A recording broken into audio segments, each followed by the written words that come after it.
Hey y'all, it's me. Here I am, a mess. It's raining here in Dallas. You know, uh, 28, single, living life. Yay! I look like a wet rat. Ugh. I had to go get my Starbies.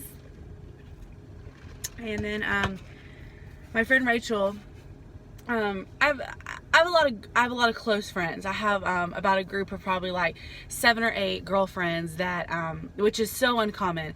And what's weird about it is I've pretty much known all of them since like 6th grade, some of them through like 9th grade, and here we are 28, 29 years old, and we're all still best friends. It's crazy. And we're not all of us together, but like I can still consider them a best friend. Like if I needed something at 3 o'clock in the morning, I could call any one of those girls and they would be there for me. I mean, I've put them through hell. I've put them through so much heartache, but they are there for me through and through. And so I could not be more appreciative. Anyway, Rachel, I called Rachel and let me just jump ahead. I called Rachel and I needed some little help. I was about to cry. Even though I took a Klonopin this morning, which my doctor prescribed me Klonopin for anxiety, so I felt like I was gonna have like an anxiety-filled day. So I took a Klonopin. I don't really take them often. I don't really like how they make me feel because I feel like they shut off my emotions. Well, today they did the exact opposite. That could be because I am on my period, to say the least. So I'm just an emotional wreck as it is. But she told me a book to get. Not Your Mother's Rules: The New Secrets for Dating by Ellen Feen and Sherry Schneider. $5.99 half price books. She said she's only read like the first 10 pages and was just like blown away. So basically what it comes down to is I met a guy about a week ago on Plenty of Fish, which is a dating website. I mean, obviously. His name's Chris. He is like a pipeliner, like oil field type work, construction. Cute. He's like 6'1", probably like, I think he's like 250, he said. So, but it's like muscle, like he works out, like he's in the gym, and like that's what I do. So that's like definitely like a turn on. The prettiest brown eyes, but when the light hits them, they're like a green. It's, I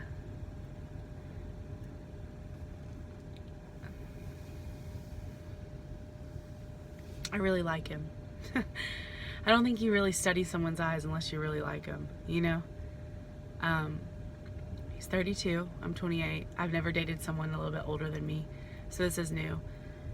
I've also never really been with someone who can financially take care of me. I don't need help. I make my own money. I'm a boss. I own my own salon. I don't need a man.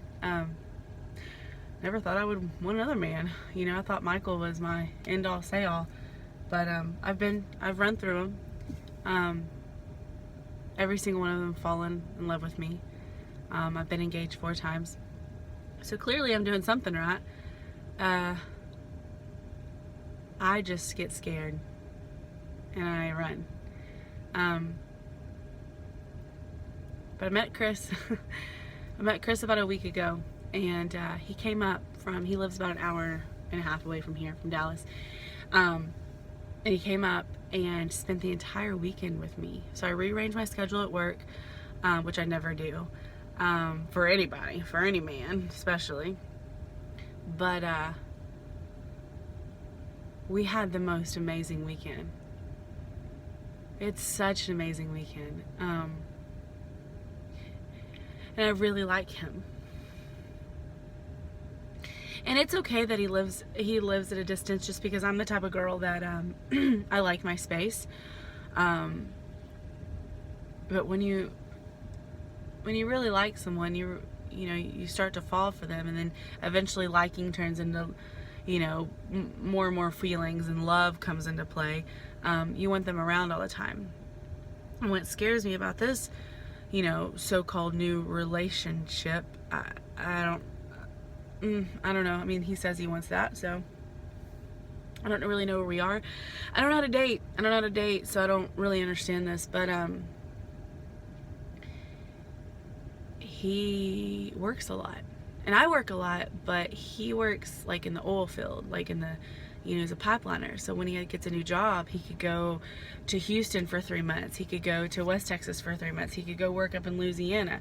Like, I mean, he makes damn good money, but he goes where the money is because he knows at the end of the day, not necessarily money's everything, but he grew up a lot like me without it. So here I am working 7 days a week. Here he is working 6 days a week, whatever he works. Wakes up 4 o'clock in the morning, has to be there by 5:30. I mean, it drives an hour to and from work each day. It's just kind of crazy, like, if we were to jump into something, then how would that work out, But I guess my real question for myself is, why am I worried? I'm supposed to place all of my worries and my fears into God. So, why am I worried? I think it's gonna be okay. I've been screwed over. I've screwed a lot of people over. Every single relationship I've been in, I've hurt them, and I'm not proud of that. So I'm hoping this isn't karma. She's been a bitch to me in my life. No, I don't think it was karma. It was a bitch to me, but I've been through a lot, and I'm ready to be happy.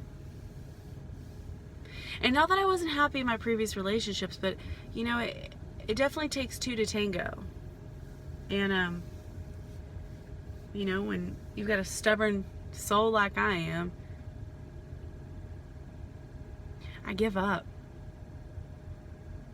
When the going gets tough, I pack up and jump ship,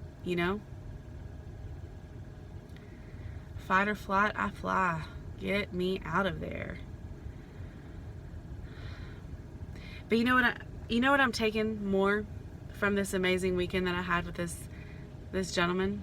He has a few flaws, which I'm sure I have a few flaws. I know I do. I'm a walking flaw. But the one thing that I will take from this weekend is, if nothing comes of it, I've got my worth back. And it didn't necessarily take him, but it took realizing what I deserve and what I want and what I need. I am a beautiful girl with a huge heart who would do anything for anyone. And I have been through hell and back a couple times. And each time I get up, I dust off the dirt, and I keep on trucking, It's all you can do. You gotta stay positive. For the past few months, I've kind of just fallen short of my worth. A lot. I've questioned it, Oh, I deserve this. I deserve a man that's gonna treat me like this. I deserve, him to talk down to me. I deserve him to do this, him to do that. But this weekend, even if I did just meet this guy,